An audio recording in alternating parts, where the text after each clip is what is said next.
حبيب سلام عليك صلوات الله عليك. بسم الله الرحمن الرحيم. Assalamualaikum warahmatullahi wabarakatuh.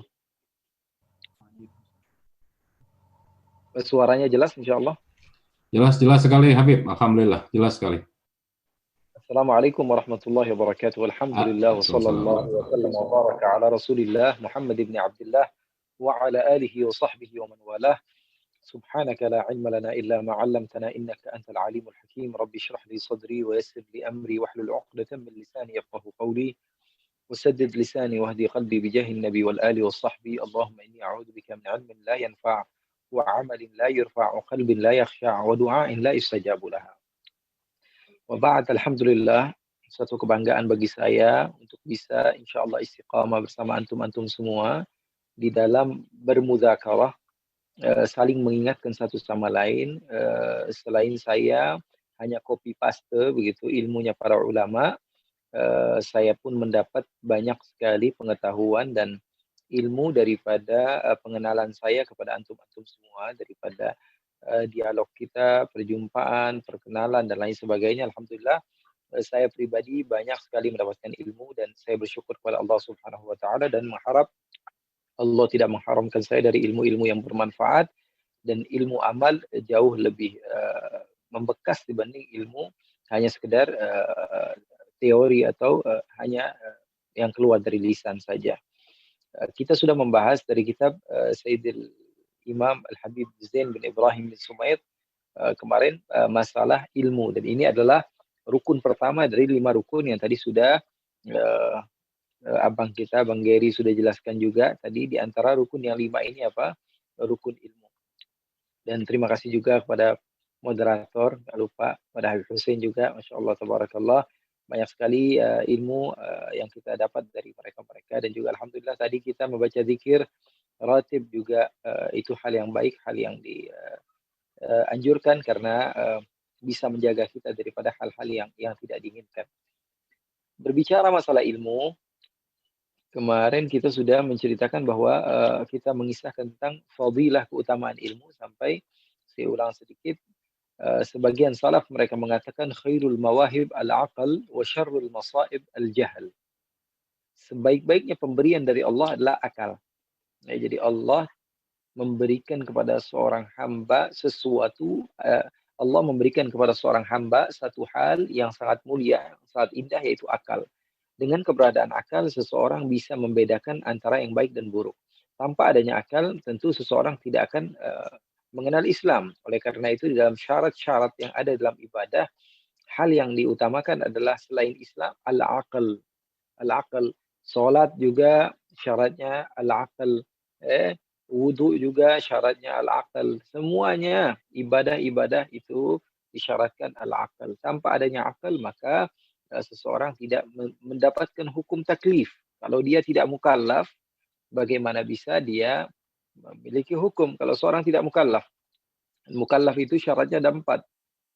Yang pertama adalah dia harus baligh, harus sudah sampai kepada usianya yang baligh. Kemudian yang kedua, dia harus berakal. Kemudian yang ketiga dia harus salamatul hawas. Salamatul hawas itu dia harus selamat daripada penyakit yang nggak bisa ngelihat dan nggak bisa ngedengar. Jadi ada penyakit dari semenjak dia lahir, dia nggak bisa ngelihat, nggak bisa dengar. Orang seperti ini nggak bakalan bisa kenal sama Allah. Karena apa? Karena dia mau belajar dari mana? Matanya nggak bisa ngelihat, telinganya nggak bisa dengar. Kalau orang yang nggak bisa ngelihat aja bisa diajarkan dengan pendengaran. Atau orang yang nggak bisa mendengar saja mungkin bisa diajarkan dengan apa? Penglihatan. Namun orang yang berpenyakit dari semenjak lahir nggak bisa melihat, nggak bisa mendengar, mereka ini bukan termasuk mukallaf. Jadi mukallaf harus Islam. Yang kedua baligh aqil. Kemudian yang ketiga salamatul hawas. Dan yang keempat bulughud da'wah. Sampai kepada dia ajakan agama Islam.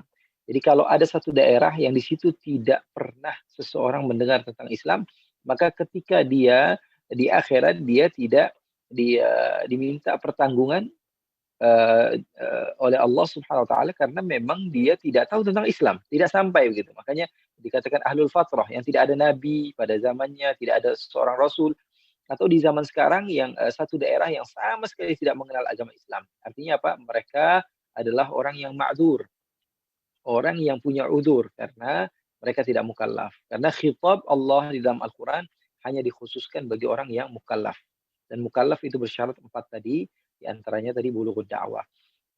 Saya kira sekarang agama Islam di mana-mana dengan keberadaan media sekarang semua daerah dimanapun mungkin mendengar agama Islam. Jadi tidak ada uzur sama sekali bagi sebagian orang yang mengatakan saya nggak tahu agama Islam. Ya.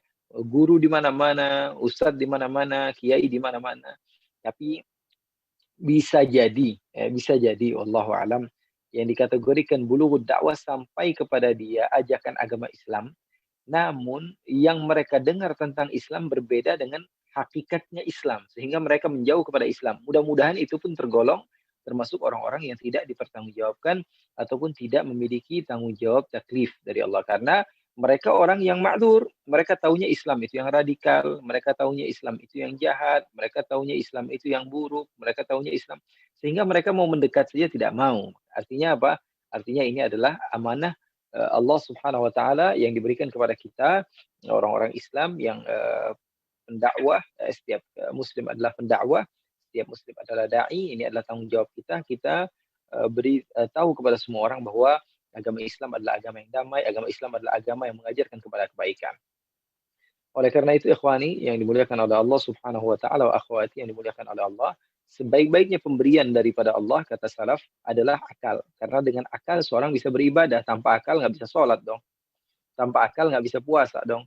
Tanpa akal nggak bisa zakat, tanpa akal nggak bisa haji.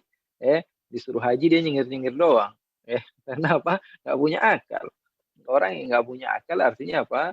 Dia tidak memiliki sesuatu. Makanya kata salaf khairul mawahib di dalam halaman berapa itu? 79 ya. Khairul mawahibi al-aqlu. Sebaik-baiknya pemberian daripada Allah adalah akal. Wa syarrul masaibi al-jahlu. Dan seburuk-buruknya pemberi musibah adalah kebodohan. Karena seorang yang bodoh dia untuk terjatuh kepada jurang itu lebih cepat dan lebih memungkinkan seseorang jatuh kepada satu musibah dengan keberadaan bodoh yang dia miliki. Sebagian ulama mengatakan ta'allam falaysa al-mar'u yuladu 'aliman wa laysa akhu 'ilmin kaman huwa jahil wa inna kabiral qaumi la 'ilma 'indahu saghirun idza iltaffat 'alaihi al-mahafil. Mungkin sebagian ikhwan sudah dikasih linknya mungkin untuk download kitab ini halaman 79 kita melihat sebagian ulama juga mengajak kita untuk senantiasa belajar karena tidak ada manusia yang dilahirkan langsung jadi orang alim baru lahir langsung jadi orang alim, nggak ada. Ta'allam, belajar. Orang yang pengen jadi orang alim dia harus belajar. Tanpa adanya belajar maka dia tidak bisa menjadi orang alim. Seseorang yang mau sampai ke satu daerah, misalnya dia di Bandung sekarang, dia mau sampai ke Jakarta, dia hanya teriak-teriak Jakarta, Jakarta, Jakarta. Dia nggak bakalan sampai ke Jakarta kecuali dengan adanya harakah, dengan adanya pergerakan untuk bisa sampai kepada tempat tersebut. Dia mau lepas dahaga, tapi dia tidak mau minum. Itu namanya kebodohan. Dia mau kenyang, tapi tanpa dia makan. Maka itu juga adalah sesuatu yang mustahil. Dia mau tidak ngantuk, tapi nggak pernah tidur. Artinya apa? Artinya dia mencari kemustahilan. Makanya kata ulama, yaghusul bahra man talabal la'ali. Orang yang mau mencari mutiara, dia harus tenggelam dulu. Tanpa adanya tenggelam, maka dia tidak akan bisa menghasilkan sesuatu. Orang yang mau mendapatkan gaji, dia harus kerja dulu. Dia berharap setiap bulan dapat gaji, tapi nggak mau kerja. Itu namanya apa? Itu bodoh namanya ya. Itu namanya kebodohan. Artinya apa? Orang yang pengen memiliki ilmu, dia harus belajar. Wah, saya maunya ilmu laduni saja. Bilangnya nggak mau belajar. Orang memiliki ilmu laduni dari Allah tentu dengan dibuka dulu kuncinya. Makanya Allah katakan dalam Al-Quran, wattaqullaha wa yu'allimukumullah. Takwa kamu kepada Allah, baru Allah Subhanahu wa taala akan mengajarkan kepada kamu ilmu-ilmu Allah Subhanahu wa taala. Di dalam asar yang lain dikatakan orang yang dia itu mengamalkan ilmu yang dia ketahui, maka Allah akan berikan kepada dia ilmu yang dia tidak ketahui. Artinya apa? Ilmu laduni itu dijemput, bukan seketika datang. Ilmu laduni itu dijemput, bukan seketika datang. Sehingga seseorang ketika dia sudah berusaha, kemudian dia menganggap dirinya adalah orang yang sudah menghabiskan umurnya ataupun sudah menyerahkan keseluruhan daripada hidupnya untuk ilmu, kemudian dia masih ada yang dia tidak pahami, insya Allah Allah akan berikan kepada dia ilmu yang dia tidak paham. Makanya Allah Subhanahu wa taala perintahkan untuk bertakwa kepada Allah supaya kamu mendapatkan ilmu. Wattaqullaha wa yu'allimukumullah. Firman Allah, Allah katakan bertakwalah kamu kepada Allah, niscaya Allah Subhanahu wa taala akan memberikan ilmu kepada kalian. Jadi syarat untuk mendapatkan ilmu laduni adalah dengan belajar dan bertakwa. Tanpa adanya hal tersebut, maka orang tersebut hanyalah bermimpi. Karena Allah Subhanahu wa taala paling senang melihat seorang hamba yang mau berikhtiar kepada pemberian Allah Subhanahu wa taala. Makanya sahabat Rasul sallallahu alaihi wasallam ketika beliau sedang berjalan, sahabat Nabi berjalan ketika itu membawa untanya, lalu untanya tidak diikat. Kata Rasulullah, ini apa yang kamu lakukan? Kenapa kamu tidak ikat untamu? Apa dia katakan? Saya tawakal ya Rasulullah. Apa kata Rasulullah? Kata Rasulullah, i'qilha wa tawakkal 'ala Allah. Itu bukan tawakal namanya, kata Rasulullah. Ikat dulu, setelah kamu ikat baru kamu tawakal kepada Allah Subhanahu wa taala. Tanpa ada pengikatan, maka itu bukan tawakal. Itu namanya ittikal. Itu dia menyombongkan dirinya seakan-akan dia adalah orang yang betul-betul beriman. Padahal hakikat keimanan bukan seperti itu. Sama seperti sebagian orang yang mengatakan, saya mah nggak perlu belajar. Kalau Allah pengen saya jadi orang alim, ya Allah akan berikan saya ilmu semau Allah Subhanahu wa taala. Orang seperti ini kita bilang apa? Kamu masuk ke satu kamar, saya kunci. 1 minggu baru saya boleh kasih keluar. Apa jawabannya dia? Makan dari mana, minum dari mana, kemudian mau masuk tandas, mau masuk apa, toilet dari mana. Oh, saya nggak bisa apa-apa, apalagi kamarnya cuma kotak doang begitu ya, kotak kemudian dikunci. Dia bilang, saya nggak bisa dong hidup seperti itu. Bilang sama dia, kalau Allah pengen, Allah berikan kamu makanan seperti Siti Maryam, diturunkan dari langit, ma'idatan minas sama. Tidak ada yang mustahil bagi Allah. Kenapa kok takut? Tuh kan takut dia. Tadi dia bilang apa? Kalau Allah pengen, Allah akan berikan ilmu.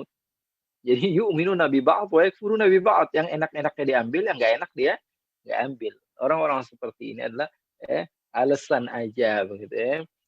Khoyalnya, makomnya, wah saya ini wali, saya ini orang yang dekat kepada Allah. Padahal bukan wali, tapi waili, waili, bukan wali. Wail itu artinya orang yang celaka ya.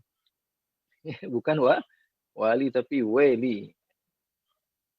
Ala kulli hal, ilmu laduni itu perlu kepada penjemputan. Seseorang yang ingin mendapatkan keindahan, dia dong yang harus yang datang gitu. Apapun itu. Apapun itu. Nggak bisa dia diam-diam di rumah tiba-tiba dia mau merasakan keindahan atau kenikmatan atau didatangi orang yang ia cintai. Nggak bisa. Harus dia yang mendekat. Man la taqarrab li ahlillahi maqarrab. Orang yang tidak mau mendekat, bagaimana mungkin dia bisa mendekat? Orang yang tidak mau mendekat, bagaimana mungkin dia bisa dekat? Tidak mungkin bisa dekat. Oleh karena itu, ikhwani, yang dimuliakan oleh Allah Subhanahu wa taala, kata sebagian ulama, ta'allam falaisal mar'u yuladu 'aliman. Belajar kamu karena sesungguhnya seseorang itu tidaklah dilahirkan dalam keadaan orang itu langsung punya ilmu. Walaisa akhu 'ilmin kaman huwa jahilu. Dan orang yang berilmu tentu berbeda dengan orang yang tidak berilmu. Ini pengambilannya dari ayat Al-Qur'an, qul hal yastawil ladzina ya'lamuna wal ladzina la ya'lamun. Katakan wahai Muhammad, apakah sama orang yang mengetahui dan orang yang tidak mengetahui? Tentu berbeda. Orang yang alim akan senantiasa dimuliakan. Dimanapun tempat dia berada, dia akan mulia. Dia itu laksana seperti air hujan. Dimanapun dia berada, dia diterima. Dia diterima. Ketika orang sedang merindukannya, lama panas, tiba-tiba turun air hujan. Semuanya berharap manfaatnya. Bahkan tumbuh-tumbuhan berharap daripada manfaatnya. Bahkan orang yang nggak memiliki air berharap dengan manfaatnya. Akan tapi kalau memang salah letak, akhirnya juga kebanjiran ya. Jangan salah juga. Kalau salah letak, ilmunya diletakkan bukan pada tempatnya, masalah juga akhirnya. Masalah juga. Saya menukil tadi malam kita pengajian Bidayatul Hidayah karya Imam Muhammad Al-Ghazali, Imam Al-Ghazali. Beliau di awal-awal kitab sudah mencambuk ya. Di awal-awal kitab Bidayatul Hidayah, ketika beliau membuka setelah amma ba'd, seketika beliau seakan-akan mencambuk kita. Ini jadi saya ada majelis rutin juga Bidayatul Hidayah di Tangerang Selatan. Kitab Bidayatul Hidayah karya Imam Muhammad Al-Ghazali. Dan kitab ini saya pelajari langsung kepada guru saya, Profesor Al-Habib Abdullah bin Muhammad Baharun, face to face, satu lawan satu begitu. Saya baca langsung sama beliau talaqi begitu. Alhamdulillah, walaupun tidak sampai selesai, ala kulli hal, saya kira beruntung sekali ketika itu saya berkhidmah karena saya di rumahnya bukan berkhidmah, saya dikhidmahi. Saya ini sebenarnya aslinya khidmah harusnya, tapi saya yang diberikan khidmah sama orang alim seperti beliau, dikasih makan, dikasih minum. Saya kerjanya apa? Cuma jaga gerbang doang, padahal ya jaga gerbang tidak ada hal yang lain. Kalau ada tamu buka gerbang, itu juga beramai-ramai. Jadi intinya beliau sangat cinta kepada thalabatul ilm. Intinya Bidayatul Hidayah tersebut Al-Imam Al-Ghazali di awal kitabnya, ini awal kitab nih, langsung dicambuk. Apa kata beliau? Saya bacakan nasnya langsung. Fa'lam ayyuhal harisu ala iqtibasil ilm al-mudhiru min nafsihi sidqa ar-raghbati fih wa fardh at-ta'attushi ilaih. Kata beliau, ketahuilah bahwa wahai orang yang benar-benar serius untuk mendapatkan ilmu dan orang yang menampakkan dirinya betul-betul menginginkan untuk mendapatkannya dan betul-betul rindu dan haus untuk mendapatkan ilmu. Annaka, pertama kali nih orang baru mau menuntut ilmu nih, nasihat beliau apa? Annaka in kunta taqsidu bi talabil ilmi al-munafasah wal mubaha wat taqaddum 'ala al-aqran واستمالة وجوه الناس إليك وجمع حطام الدنيا فأنت ساع في هدم دينك. Katanya kalau kamu itu niat menuntut ilmu untuk munafasah, untuk biar bisa saing-saingan, wal mubaha, berbangga diri, wa taqaddum al aqran, dan merasa diri kamu lebih dari teman-teman kamu, wastimala tawjuhin nas ilaik, dan supaya semua orang tuh ngelihat kamu tuh, ya Allah, wah ini enak nih, cara ngejelasinnya enak, ini cara mensyarahkannya enak, wah ini ceramahnya enak, supaya seperti itu, wajam'a hutamid dunya, dan kamu mencari ilmu untuk apa? Untuk mengumpulkan dunia. Kalau itu niat kamu, fa anta sa'in fi hadmi dinik. Ketahuilah kamu itu salah seorang di antara orang yang berusaha untuk menghancurkan agama kamu. Biasanya kalau orang mau belajar, oh Masya Allah, antum mau belajar sama anak, ahlan wa sahlan. Orang yang punya ilmu itu pahalanya besar. Orang yang mau belajar itu orang hebat. Orang yang mau belajar itu orang pilihan Allah. Imam Ghazali beda dia. Ketika orang mau belajar, dinasihatinya seperti itu. Kalau kamu nanti dulu, ente ini mau belajar mau ngapain? Mau apa? Sombong? Mau munafasah? Mau apa namanya? Main pinter-pinteran sama orang? Supaya debatnya menang, atau selevel di atas satu teman kamu, atau biar orang semua memandang kepada kamu, atau kamu pengen mengumpulkan dunia dengan keilmuan kamu, ketahuilah kamu adalah orang yang menghancurkan agama kamu, dan engkau adalah orang yang menghancurkan dirimu sendiri. Ya. Wa bai'i akhiratika bidunyak, dan engkau adalah orang yang menjual agama kamu dengan apa? Dengan dunia kamu. Jadi kamu termasuk orang yang menjual agama kamu dengan dunia kamu. Maka ketahuilah fasafqatuka khasirah. Sesungguhnya perdagangan kamu ini adalah, maksudnya apa? Mengambilnya kamu ilmu tersebut adalah sesuatu yang merugi, dan tijarah kamu itu adalah tijarah yang apa? Bairah. Wa muallimuka mu'inun ala dhalik. Dan yang lebih parahnya, kata beliau, ketahuilah bahwa gurumu itu memiliki andil di dalam maksiatmu itu. Wa syarikun laka fi khusranik, dan gurumu itu adalah sahabat ataupun orang yang berbarengan akan merugi sama seperti kamu. Wa huwa kaba'i sayfin min qati' tariq, dia itu serupa seperti orang yang menjual pedang kepada perampok. Udah tahu ini perampok, dikasih pedang, dijual dengan harga murah lagi. Artinya apa? Dia sama-sama ridha untuk dijadikan pedang tersebut untuk mencuri. Artinya apa? Biasanya orang kalau mau belajar, dia akan puji-puji ilmu, atau dia katakan besar sekali fadilah-fadilah ulama. Tapi Imam Al-Ghazali beliau mengatakan, ini kalau misalnya sampai murid ente ini jadi orang alim, kemudian dia membanggakan ilmunya, kemudian dia menjual agamanya dengan ilmunya, maka ente juga masuk neraka. Padahal niat kamu itu niatnya apa? Kamu itu niatnya berdakwah supaya murid kamu jadi orang alim. Tidak ada niat apapun. Tapi kamu tidak ada bedanya seperti apa? Penjual pedang kepada perampok. karena kamu ikut andil di dalam kerusakan umat gara-gara kamu. Kamu ngajarin dia agama Islam, kamu ngajarin dia ilmu, kamu ngajarin dia nahwu sharaf, kamu ngajarin dia fiqih, kamu ngajarin dia usul, kamu ngajarin dia qawaid, kamu ngajarin dia tafsir. Setelah dia bisa, dia permainkan agama Islam. Yang punya andil siapa? Kamu. Siap-siap dapat musibah dari Allah Subhanahu wa taala. Na'udzubillah min dzalik. Oleh karena itu, orang alim nggak lepas daripada murkanya Allah, penuntut ilmu tidak lepas dari murkanya Allah, orang yang bernasab tidak lepas dari murkanya Allah, orang yang tidak bernasab tidak lepas daripada murkanya Allah, dan siapapun makhluk Allah harusnya dia merasa bahwa dirinya itu tidak lepas daripada murkanya Allah, sehingga dia menjadi hamba Allah Subhanahu wa taala yang betul-betul berjaga-jaga daripada murkanya Allah Subhanahu wa taala. Jadi orang yang dia itu memiliki ilmu berbeda dengan orang yang tidak memiliki ilmu. Tetap orang yang memiliki ilmu. Al-Imam Al-Haddad tapi mengatakan takutnya ini sebagian orang ini gara-gara ada ancaman-ancaman yang berat seperti itu, takutnya akhirnya sebagian orang nggak mau menuntut ilmu. Ya kan? Ada sebagian orang yang nggak mau nuntut ilmu, takut.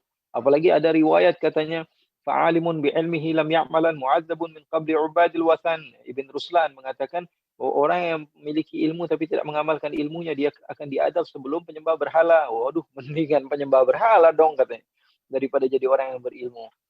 Ini namanya apa? Semakin tinggi level kamu, semakin juga kamu harus memahami bahwa sesungguhnya Allah Subhanahu wa taala akan memberikan fadail, keutamaan yang besar. Sehingga ketika itu kamu harus tahu bahwa sungguhnya semakin soleh seseorang maka syaitannya akan semakin besar. Semakin alim seseorang maka syaitannya semakin besar. Semakin abid seseorang maka syaitannya semakin besar. Semakin besar. Oleh karena itu kata Imam Al-Haddad, orang yang seperti ini itu di antara triknya setan, biar orang nggak mau belajar. Itu di antara triknya setan, dia katakan, udahlah nggak usah belajar lah, nanti takut kamu jadi orang alim juga kamu tidak mengamalkan ilmu kamu, itu triknya setan. Karena orang yang sudah menyerah kayak gitu nggak bakalan dapat. Dia bilang apa, wah saya mah kerja nggak kerja sama aja nggak bakalan dapat uang. Orang kayak gini nggak bakalan pernah kaya. Orang yang mengatakan, wah saya mah mau kerja, nggak mau kerja, sama aja lah. Ini namanya ittikal, bukan tawakal. Itu namanya ittikal. Kamu berusaha, siapa tahu kamu adalah makhluk pilihan Allah. Berapa banyak orang yang modalnya hanya 10.000 bisa menjadi uangnya menjadi banyak, bahkan menjadi orang yang terkaya. Ya, siapa tahu. Allah Subhanahu wa taala yang berkehendak. Yu'izzu man yasha wa yudhillu man yasha.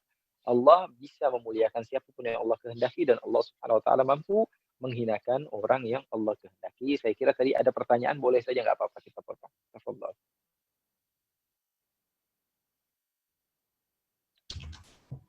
Baik, alhamdulillah. Tadinya saya kira kita punya sesi pertanyaan, tapi Habib sudah mempersilahkan. Baik, saya akan masuk ke pertanyaan pertama. Ini sebetulnya ada juga ada sedikit bersambung dengan pertanyaan yang sebelumnya dipaparkan oleh Habib. Terus kemudian juga di pertemuan sebelumnya yang kedua juga ini ada yang bersambung juga dengan pertanyaan yang Habib. Yang pertama adalah tadi disebut Habib dari Pak Geri, tadi disebut Habib ada orang yang dapat mendakwah Islam itu tidak termasuk mukallaf, termasuk orang yang tidak mendapat dakwah Islam yang sebenarnya. Berdasarkan pengalaman saya lihat di Jerman ini banyak orang yang fitrahnya masih baik, sedang kami ini terlalu lemah untuk dapat berdakwah secara baik, apalagi sempurna. Ya kan? Terus apakah mereka yang tidak pernah mendapatkan dakwah Islam yang benar itu tidak termasuk ke dalam kategori mukallaf? Dan bagaimana dengan kami yang muslim di sini, adakah kami berdosa ketika tidak dapat berdakwah atau menyampaikan Islam kepada mereka secara baik itu? Dan apakah yang mesti kami lakukan untuk terlepas dari beban dosa ini? Ini kaitannya dengan pertanyaan sebelumnya itu yang di pekan kemarin Habib, pertanyaannya itu adalah bagaimana yang termasuk apa yang dimaksud dengan hadis yang lebih kurang istilahnya adalah orang alim yang tidak mengamalkan ilmunya akan masuk neraka sebelum penyembah berhala. Begitu pertanyaannya, Habib. Oke. Baik, masalah bulugh dakwah itu disepakati oleh ulama Islam, bulugh, akal, kemudian salamatul hawas wa bulugh dakwah. Tapi umumnya ulama klasik, ulama dahulu mereka mengatakan yang dimaksud daripada bulugh dakwah adalah sampainya agama Islam kepada mereka. Namun ada ulama-ulama yang modern, mereka katakan karena sebagian tempat itu mereka salah memahami Islam.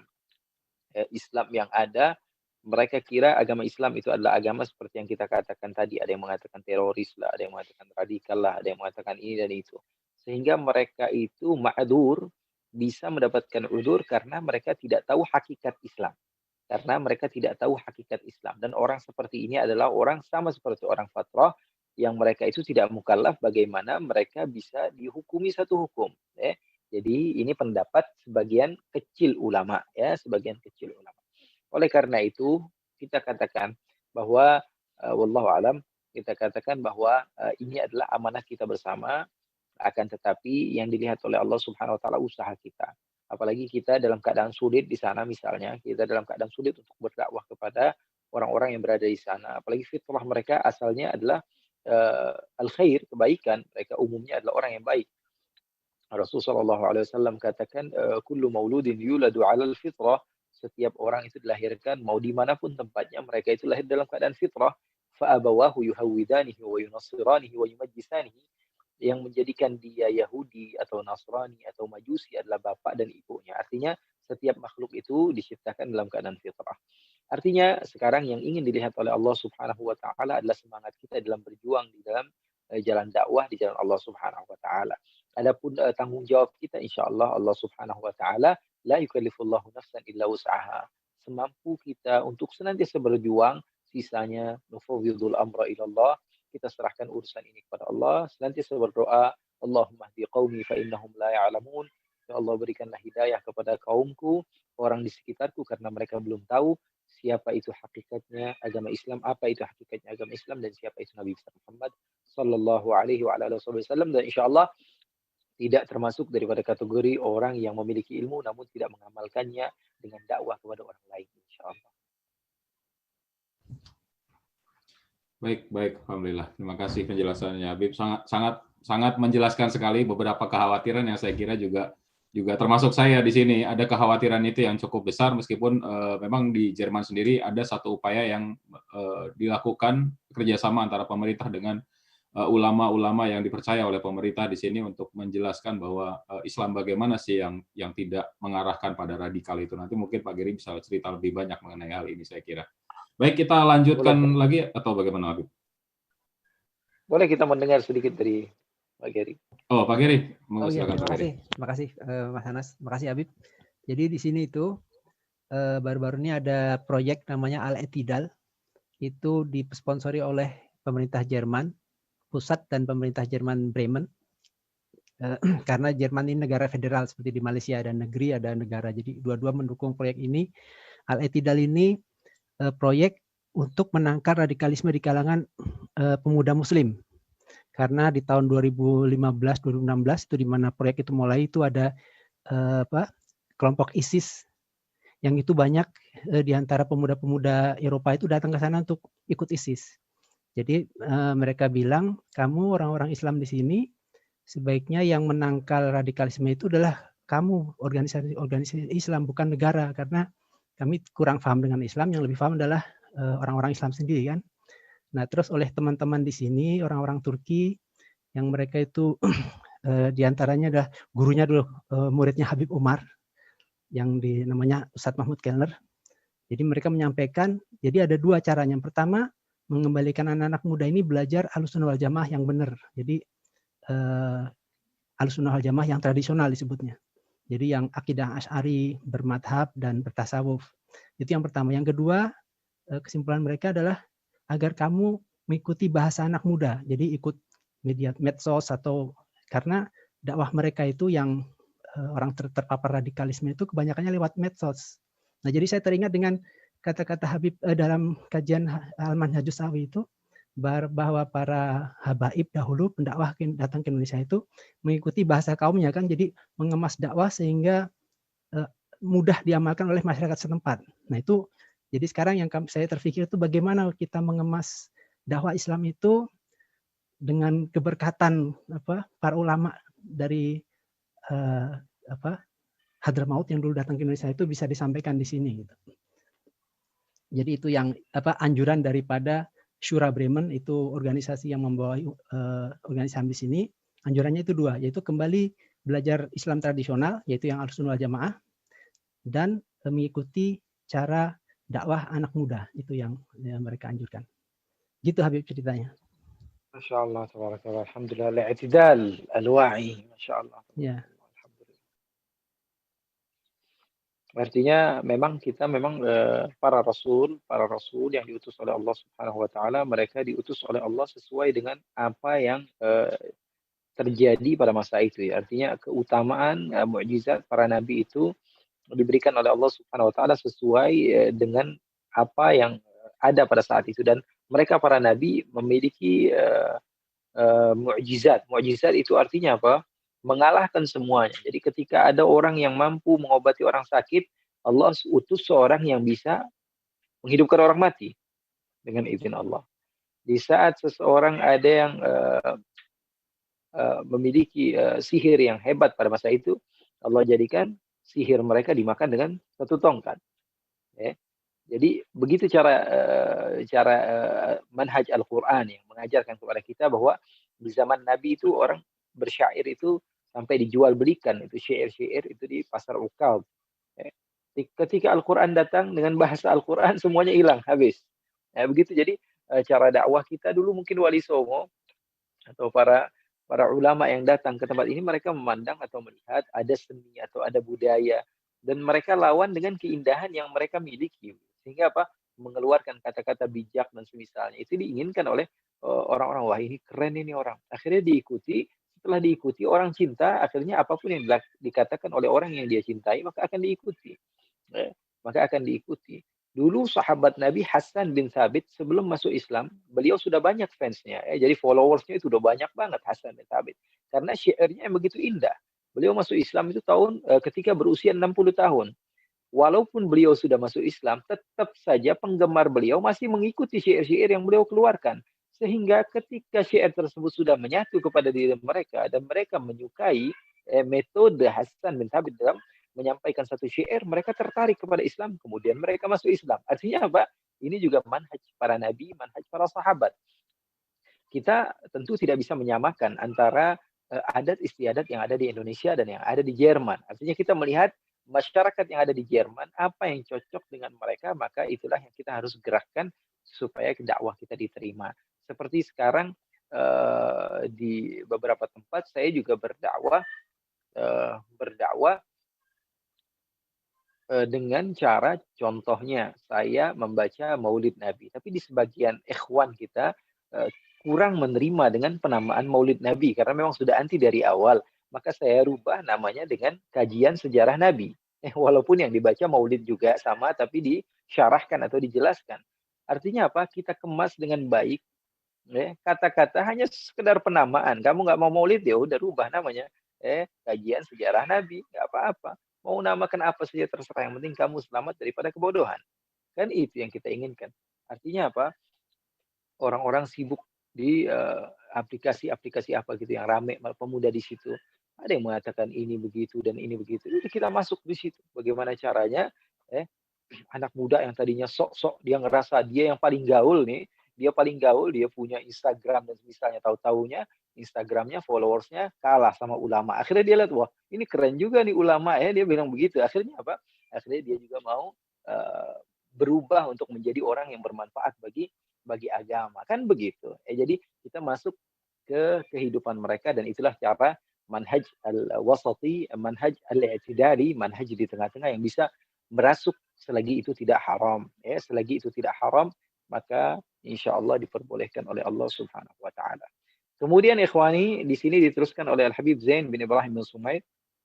Wa qala Sahlu bin Abdullah At-Tustari, seorang ulama At-Tustari, imam sufi. Beliau ini kelahiran tahun 200 daripada hijrahnya Rasulullah, termasuk ulama dahulu ya. Beliau mengatakan, ma'usiyallahu bima'siyatin, tidaklah Allah dimaksiati dengan satu maksiat, a'wama minal jahal. Tidak ada maksiat yang lebih hebat daripada kebodohan. Tidak ada maksiat yang lebih agung, lebih hebat daripada kebodohan. Kemudian beliau mengatakan ketika ditanya, wahai Abu Muhammad, Ya Aba Muhammad, hal ta'rifu syai'an asyadda minal jahal? Apakah kamu tahu ada sesuatu yang lebih dahsyat daripada kebodohan? Kamu katakan tadi bahwa tidak ada maksiat yang lebih hebat daripada kebodohan.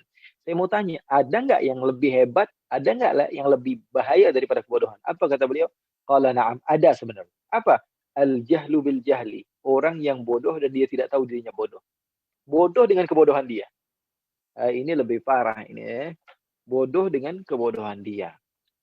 Kata Al-Imam Al-Ghazali, karena orang yang bodoh dengan kebodohannya, dia akan menutup pintu supaya bisa tahu. Dia nggak bakalan pernah mau belajar. Kenapa? Karena dia mengira dirinya adalah orang yang paham, bagaimana mungkin dia mau belajar. Orang yang sudah merasa dirinya sudah kenyang, bagaimana mungkin dia mau makan. Orang yang sudah merasa dirinya sudah tidak ngantuk, bagaimana mungkin dia mau tidur. Orang yang merasa dirinya tidak sakit, bagaimana mungkin mau pergi ke puskesmas? Itu kan main akal begitu. Dan orang yang tidak merasa dirinya bodoh, bagaimana orang tersebut mau belajar? Oleh karena itu, ini adalah musibah yang paling terbesar. Kalau dulu saya ditarbiyah sama guru saya, almarhum Abu Yanaufal, setiap misalnya kita dapat ranking 2, dipanggil sama beliau. Hal tarbabidun, kamu ini kok rela banget dengan hina, gitu. Jadi orang hina, gitu. Ranking 2, ranking 3. Tarbabidun, gitu. Kamu ini rela banget. Artinya apa? Artinya kita ini udah ngerasa diri kita wah, ternyata ya kita mendapatkan tazkiyah dari seorang guru menunjukkan bahwa kita nggak bakalan belajar tuh kalau kita udah ridho dengan apa yang kita gapai. Ya, untuk urusan yang nafis, yang berharga, maka kita jangan pernah puas. Itu saja nasihat saya. Di dalam urusan bisnis, di dalam urusan agama, di dalam urusan apapun, kuncinya satu, jangan pernah puas. Kamu paling alim di kampung kamu, keluar kelurahan, akhirnya udah jadi apa? Recehan. Di kampung ini paling alim. Udah kalau baca tahlil dia dikedepankan, kalau udah ceramah dia dikedepankan, kalau keluar ke kelurahan nggak ada yang kenal lah, jadi apa? Recehan. Atau kamu di kelurahan juga jadi orang hebat, di kecamatan ada apa? Nggak dikenal sama sekali. Oke, di kecamatan paling hebat, di kabupaten. Jadi jangan pernah ridho. Kalau orang yang ridho, saya alhamdulillah di kampung saya imam, saya muadzin, saya yang qomat juga, saya yang baca zikir juga, dia makmumnya juga lagi ya, sendirian ya akhirnya. Dia merasa dirinya udah, akhirnya iya, dia mendapatkan kemuliaan itu, namun dia tidak akan pernah mampu untuk menjadi lebih besar. Karena apa? Karena dia sudah ridho dengan apa yang dia miliki. Begitu juga orang yang sudah bersyukur. Begitu, alhamdulillah saya Habib, gaji saya setiap bulan 3,5 juta. Orang seperti itu nggak bakalan pernah jadi orang kaya. Kenapa? Karena dia sudah merasa bersyukur akan apa yang dia dapatkan. Itu bersyukur untuk tidak menambah. Artinya apa? Ini dalam urusan duniawi ya. Dalam urusan duniawi. Jangan berpikir bahwa ini urusan ukhrawi. Urusan duniawi. Orang yang berpuas diri dengan dirinya sendiri, maka dia tidak akan pernah menambah. Tapi kalau misalnya, ya Allah, teman saya 10 juta setiap bulan, kok saya cuma 3,5 juta. Akhirnya apa? Ada niatan untuk menambah. Sudah naik 10 juta. Waduh, teman saya kok ada yang nggak pernah ridho dengan apa yang dia punya. Beda lagi dengan orang yang selalu ridho dengan apa yang dia miliki. Orang seperti ini nggak bakalan pernah bisa naik. Jadi, kita di pondok misalnya yang pintar, kemudian kita keluar atau kita katakan kita di kampung tadi, saya katakan di kampung kita paling pintar, kemudian keluar di kelurahan ternyata kita tidak dianggap, atau kita sudah paling pintar keluar dari kecamatan kabupaten kita dianggap, di kota kita udah paling top, keluar kota kita masih belum. Ayo berusaha. Di kota akhirnya nasional, alhamdulillah sudah dikenal dengan keilmuan kita. Jangan puas selagi saya belum mencapai apa yang saya targetkan, saya masih bodoh. Akhirnya orang tersebut akan menjadi orang yang berhasil. Oleh karena itu, waman yadhunnu bi nafsihi annahu alim fa kaifa yata'allam, kata Imam Ghazali. Orang yang mengira dirinya sudah alim, bagaimana mungkin dia mau belajar? Mustahil. Wa kadzalika afdalu ma uti'a Allahu bihil ilm.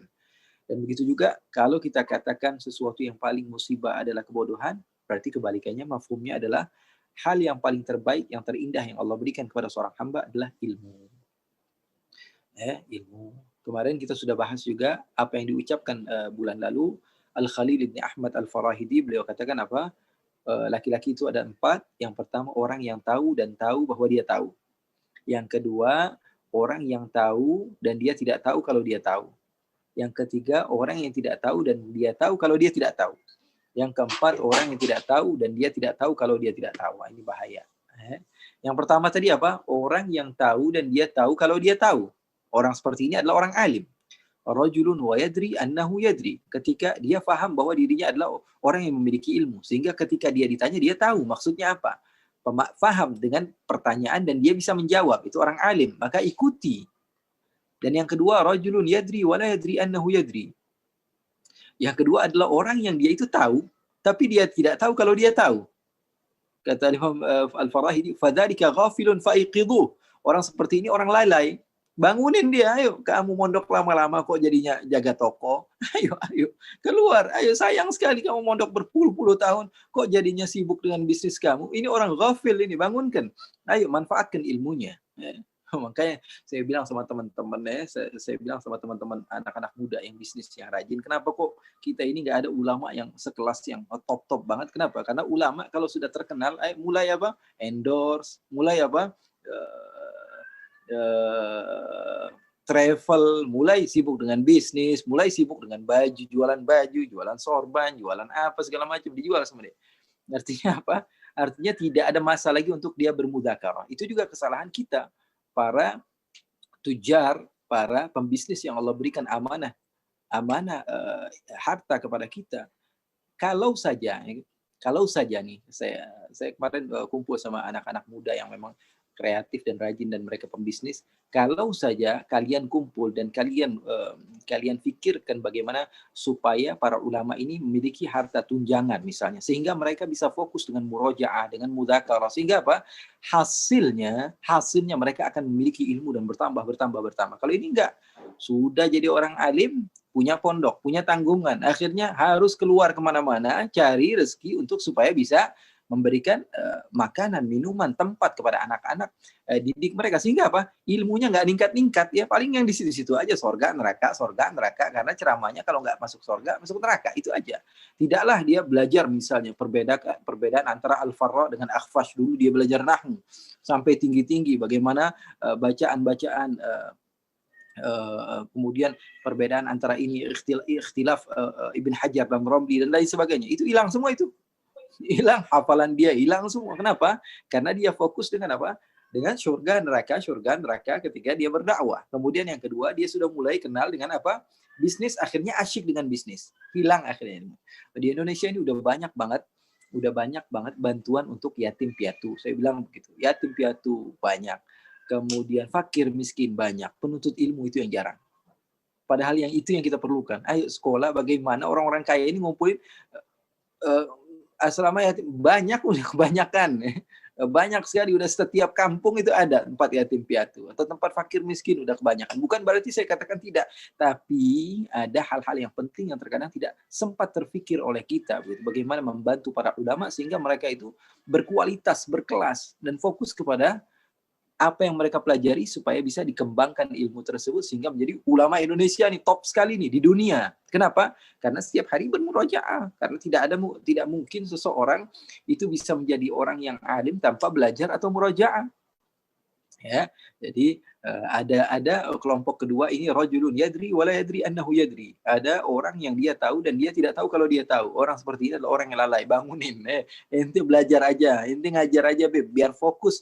Ustadz, kiai, antum udah ente ngajar aja, jangan ngurusin yang macam-macam. Mau apa aja saya yang nyiapin. Pahalanya insya Allah kita bagi dua. Kan begitu enak, ya. Begitu enak, harusnya begitu gitu ya.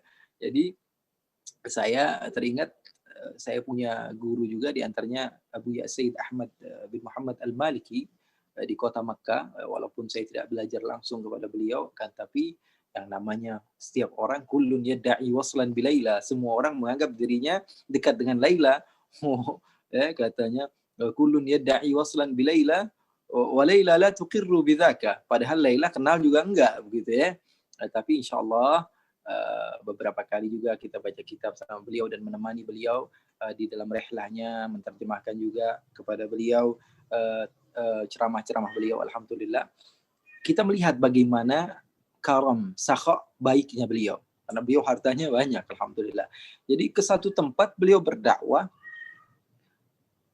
bukan mendapatkan sesuatu, akan tetapi beliau memberikan sesuatu kepada orang yang menyiapkan tempat. Akhirnya beliau katakan apa? Terima kasih sudah menyiapkan media, sudah menyiapkan tempat, sudah memanggil orang-orang untuk datang untuk mendengar dakwahnya saya. Saya yang harus mengeluarkan uang, ya begitu. Karena orang-orang seperti ini yang kita harapkan begitu. Ada yang begitu. Ikhlas nggak begitu? Ya pasti ikhlas lah. Orang nggak ngarep apa-apa dari kajiannya, dari ceramahnya, dari dakwahnya, dia tidak mengharapkan sesuatu. Doakan supaya bisnis saya lancar. Supaya sama seperti itu. Karena saya sudah mulai sibuk juga dengan bisnis ini, sudah terlanjur asik ya. Saya punya kafe, alhamdulillah, saya punya gamis sendiri, saya punya segala macam lah. Ala kulli hal, karena hal yang seperti ini ada juga sunnah Rasulullah SAW. Rasulullah juga berbisnis. Cuman yang tadi saya katakan untuk orang lain gitu, orang yang memang otak mereka memang cendekiawan gitu, bisa dijadikan cendekiawan gitu. Otak mereka itu top banget. Itu kan banyak orang Indonesia yang seperti itu. Tapi kalau udah 30 tahun, 40 tahun akhirnya hilang. Yang dulu kita bakalan, wah ini dari warga kita nih bakalan keren nih, alim segala macam. Habis itu hilang aja. Tidak diakui oleh dunia, tidak diakui. Kita memang tidak mau diakui dunia, karena itu hal duniawi, akan tetapi kebanggaan Rasulullah SAW kepada ulama kita itu yang menjadikan kita juga ikut bangga. Gitu ya. Itu yang kedua. Yang ketiga, rajulun la yadri wa yadri annahu la yadri. Orang yang tidak tahu, tapi dia tahu kalau dia tidak tahu. Orang seperti ini perlu kepada petunjuk, maka kasih tunjuk ke mereka. Yang terakhir kata Al-Farahidi, wa rajulun la yadri. Al-Farahidi ini gurunya Sibawai yang terkenal dengan nahunya, Al-Khalil Al-Farahidi. Dan yang keempat adalah seseorang yang tidak mengetahui dan dia tidak mengetahui kalau dia tidak mengetahui. Orang seperti ini adalah orang bodoh, jangan deketin karena ini penyakit menular. Penyakit ini menular, wallahu a'lam.